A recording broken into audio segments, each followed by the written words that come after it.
Bonjour tout le monde, c'est Manon.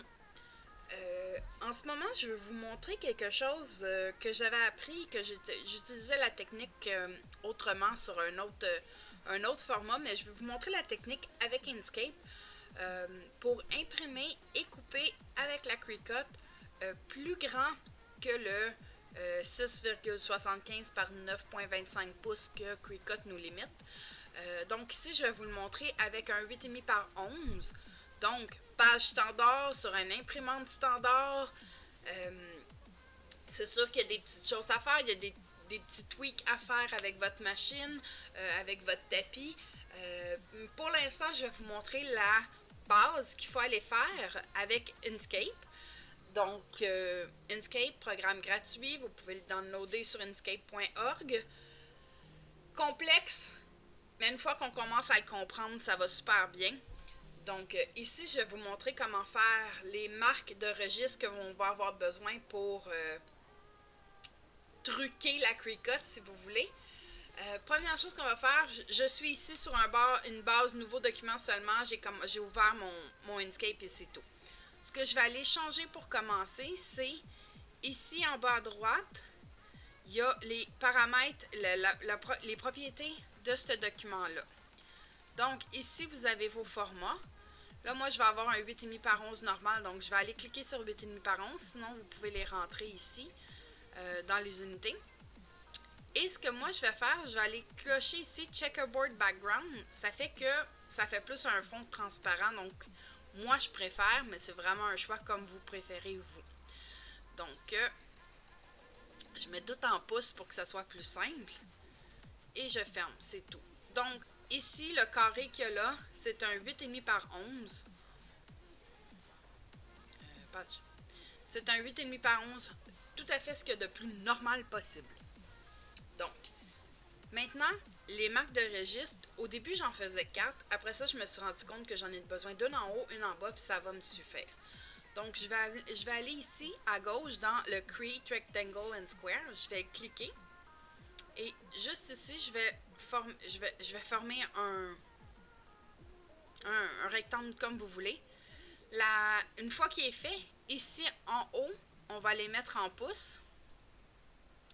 Et dans le width, pour la largeur, on va choisir 0,25. Et dans la height, donc pour la hauteur, on va faire 0,25 aussi. Et je vais juste aller cliquer sur blanc. Ah non, c'est là qu'il me fait. Je veux qu'il soit blanc. Donc ici à droite, il va avoir le Fill and Stroke. Ici, si vous regardez, mon opacité est à 0. Donc je la mets à 100. Pour être en blanc, j'avais choisi blanc. Donc je veux juste avoir un petit carré comme ça, blanc. Maintenant, je veux ce carré-là en haut à gauche complètement. Ce que je vais aller faire, toujours à droite ici, on a Align and Distribute qui peut être sur le côté comme ça, là. Je vais juste enlever ça là. Bon, je vais juste garder. Ici, dans Relative tout, ça veut dire avec quoi vous voulez aligner les choses. Donc, vous pouvez être soit juste la sélection que vous faites, la dernière sélection. Moi, je veux que ça soit sur la page parce que je veux que ça soit sur mon format de base. Donc, je vais aller choisir base. Je vais choisir mon carré. Et je veux qu'il soit aligné à gauche et en haut. Donc, j'ai mon carré ici de 0,25 par 0,25 et pour une raison que je ne m'explique pas, il n'est pas en tout en 0,25. Je le trouvais gros aussi. Oh, 0,25 par 0,25. Et voilà, en haut. Et je veux la même chose, mais en bas à droite. Donc, je vais prendre mon fichier et je peux faire un copier-coller. Sinon, vous l'avez ici aussi, Copy Selection. Donc, j'en ai un deuxième. Je suis censée en avoir un deuxième. Ça n'a pas marché. Pourquoi ça n'a pas marché? Ah non, c'est pas le bon. C'est ici, c'est Duplicate. Vous voyez? Je suis pas parfaite avec Inkscape. Donc, je vais reprendre celui-là. Je vais le renvoyer en haut à gauche. Je vais prendre celui-là. Je vais l'envoyer en bas à droite. Donc, ça ici, c'est nos marques de départ pour truquer la Cricut. Et vous allez comprendre tantôt pourquoi. Je les laisse blanches aussi parce que Cricut va les voir, tandis que quand on va l'imprimer, ça n'imprimera rien.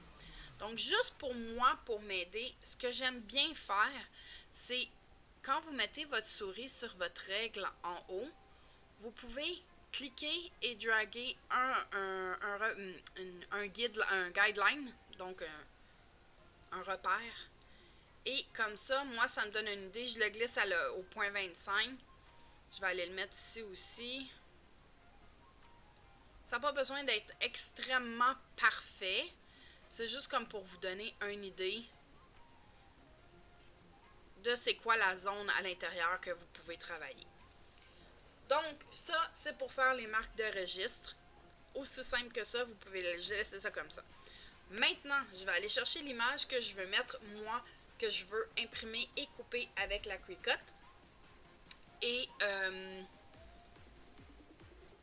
l'image que j'ai, c'est un PNG parce que le fond est déjà transparent. C'est un PNG que j'ai fait avec un contour blanc.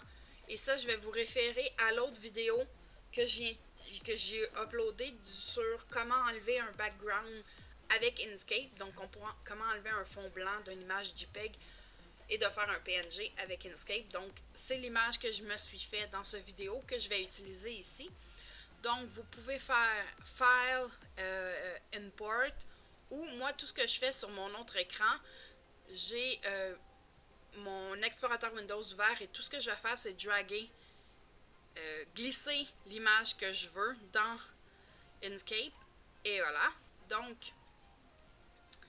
ça, c'est l'image que moi, je veux couper et que je veux faire plus grande que les limites de Cricut. Donc, ce que moi, je veux faire, je vais venir le snapper sur mes lignes. Et tout ce que je vais faire, en gardant le contrôle enfoncé, je vais venir agrandir au plus grand que je... Désolée, au plus grand que je peux. Donc, ça donne ça.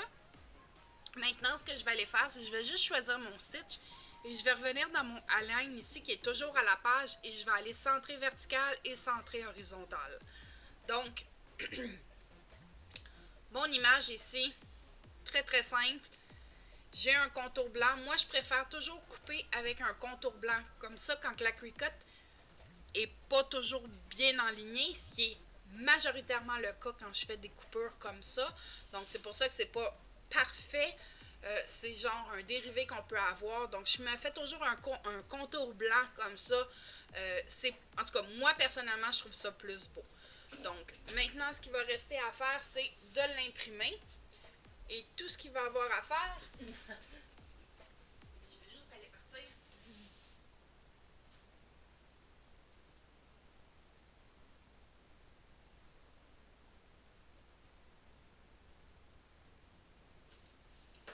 Chaque imprimante va être différente. Vous connaissez votre imprimante à vous. Moi, en ce moment, j'ai une HP Envy 5550 ou 5055. Je vais prendre mon fichier. Ici, en haut à droite, vous avez le print. Donc, on va chercher. OK, l'étape que j'allais vous faire plus tard, je vais la faire tout de suite parce que j'ai des problèmes à imprimer. Donc, ce qu'il va nous falloir pour Cricut, c'est d'avoir un PNG avec ces deux petits registres ici. Donc, on va aller exporter le fichier en PNG. Donc, vous avez ici le exporter et moi, je l'ai déjà ouvert, donc il est ici. Vous lui donnez le nom, vous décidez où est-ce que vous voulez l'exporter, vous lui donnez le nom que vous voulez. Donc, je vais l'appeler Stitch Cricut en PNG, bien entendu. Et une fois que vous avez choisi le lieu et le nom, vous faites Export et ça vous exporte le fichier. Maintenant, vous avez votre fichier pour aller dans votre Cricut. Maintenant, je vais aller l'imprimer à partir de ce fichier-là, puisque pour une raison que j'ignore, il veut pas du tout me l'imprimer autrement, je comprends pas pourquoi. Donc, ce que moi je vais faire, je vais juste aller choisir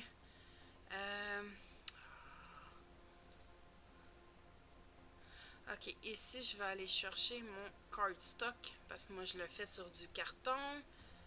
Donc, ok. Et ça va être important, ça va être d'enlever le fit to picture. Faut pas faire ça du tout. Faut le laisser comme ça. Donc, et je vais imprimer. vous montre l'imprimante.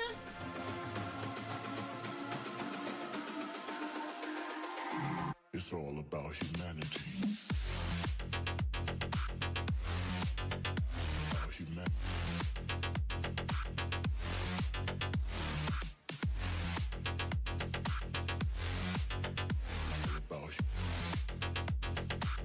It's all about humanity.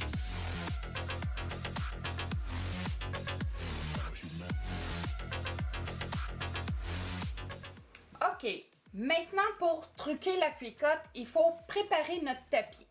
Donc, il faut un tapis Cricut, il faut du tape, Painter's tape, là, du tape à peinture, qui se défait facilement. Moi, pour faire ça, j'aime mieux avoir le large. Donc, tout ce que je vais faire, c'est que je vais venir prendre mon tape et sur le côté que je veux avoir, je vais venir faire une bande.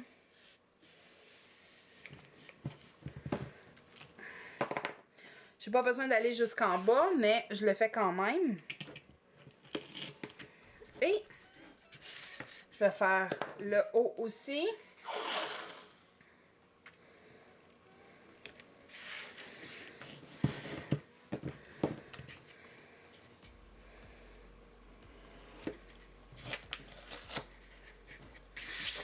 L'autre côté.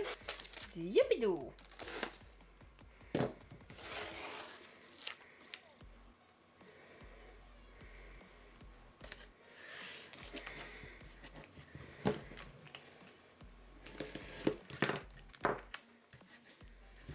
Et pour ça ici, moi j'ai remarqué, cherchez pas pourquoi, j'en ai aucune idée, que Cricut préfère qu'on travaille en largeur plutôt qu'en hauteur. Donc, je vais mettre mon 8,5 par 11 dans ce sens-là, donc le 11 de ce côté-là. Donc ici, j'ai besoin de 8,5. Donc, je vais aller mettre à 9. Là, j'ai caché mes chiffres et je vois plus. 12, 10, 9. Donc ici, je vais venir mettre un autre.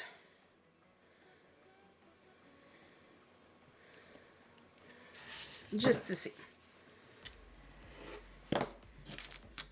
Et voilà.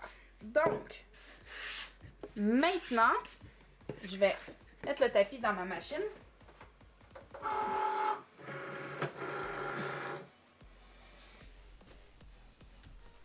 Donc, maintenant, on va aller dans notre... On va fermer Inkscape, j'en ai plus de besoin. Whoops. Close without saving. On va aller dans notre Cricut. Donc, moi, j'utilise l'application de Windows. Vous pouvez aller sur le site web, iPad, peu importe, ça va être la même chose. Pour commencer, on va aller faire un nouveau projet. On va faire une shape, un carré, donc une forme carrée. Moi, j'ai mis de préférence en anglais. J'ai mis mon ordinateur en anglais pour avoir mon Cricut en anglais. On s'entend que c'est la même chose en français. Donc, mon carré, et comme je vais aller faire un 11 de... Je vais aller décocher mon cadenas. Je veux avoir une largeur de 11 pour une hauteur de 8,5. Donc, format feuille standard. Je vais juste aller couper ça sur mon tape vert que j'ai mis sur mon tapis pour avoir la base de où je dois mettre ma feuille. Parce que comme vous savez, Cricut se garde toujours un espace d'à peu près d'un quart de pouce autour de chaque côté du tapis. C'est pour ça qu'un 12 par 12 en réalité est un 11,5 par 11,5. Donc, mais moi je veux savoir où placer ma feuille de 8,5 par 11 exactement. Donc je vais aller faire la forme avec mon tape. Donc je la laisse comme ça. Tout ce que je vais faire, c'est que je vais aller la couper.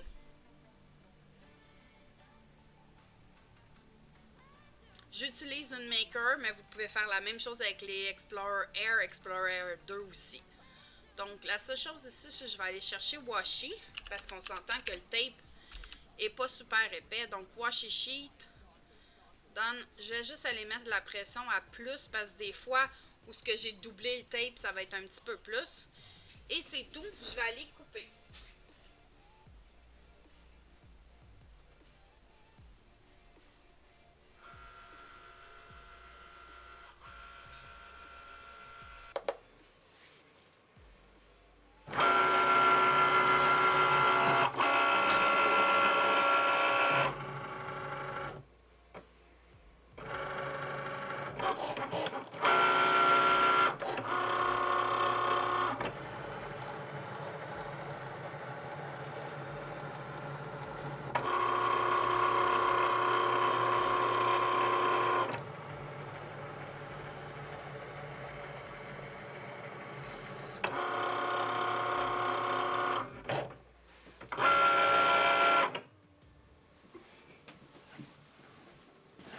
Une fois coupé, tout ce que je vais venir faire, c'est avec quelque chose de pointu. Je vais venir soulever et enlever ce que j'ai de trop.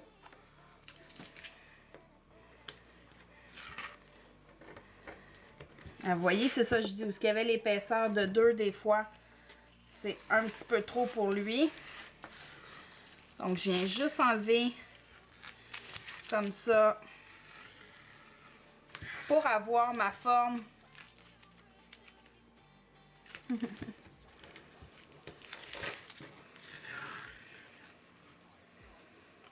Et voilà. Donc, j'ai ma forme de 8,5 par 11 que j'ai de besoin. Et ce que moi, je vais faire tout de suite, j'ai mon stitch. Je vais venir le poser comme ça. Donc, mon coin supérieur gauche va aller dans le coin en bas ici. Et je fais juste l'accoter dans la forme qui est coupée.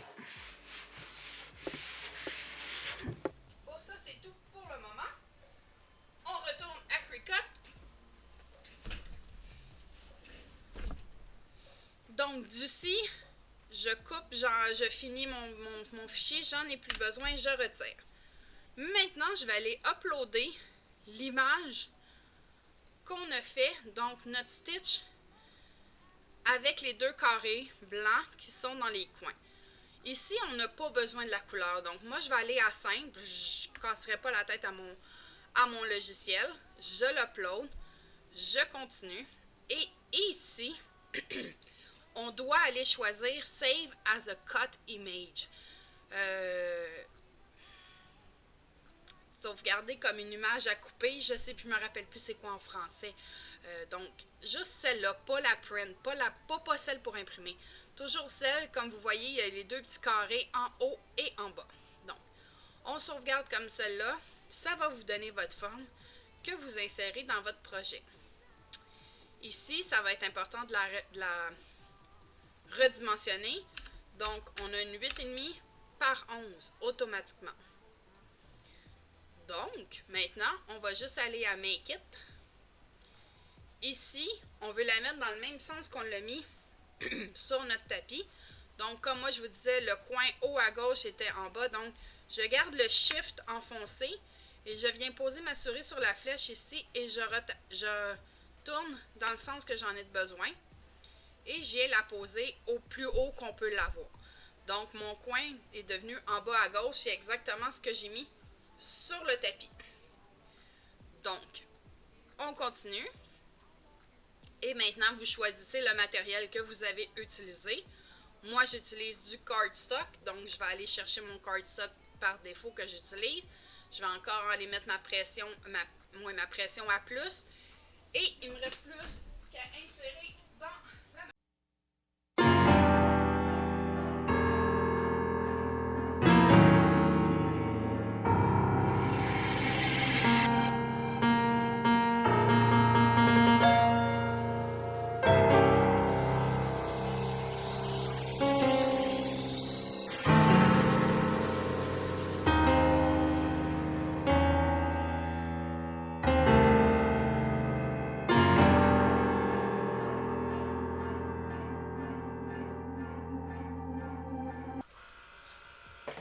Donc, j'insère, légère petite pression.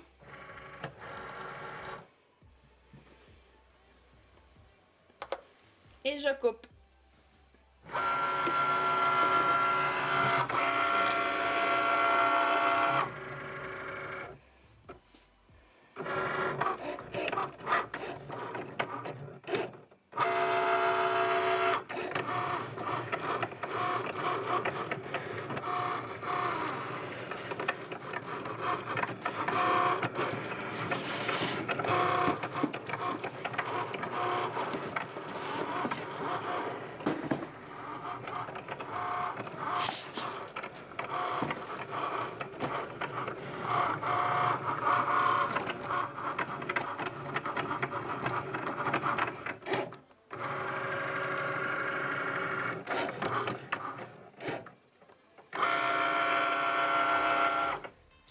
voilà.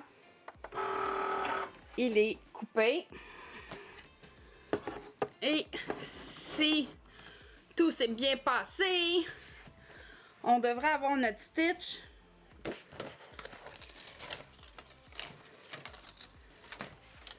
Il est pas parfait, comme je vous ai dit, mais il est quand même pas si pire que ça. Et il est plus grand que le 6.25 9,75 que Cricut nous limite.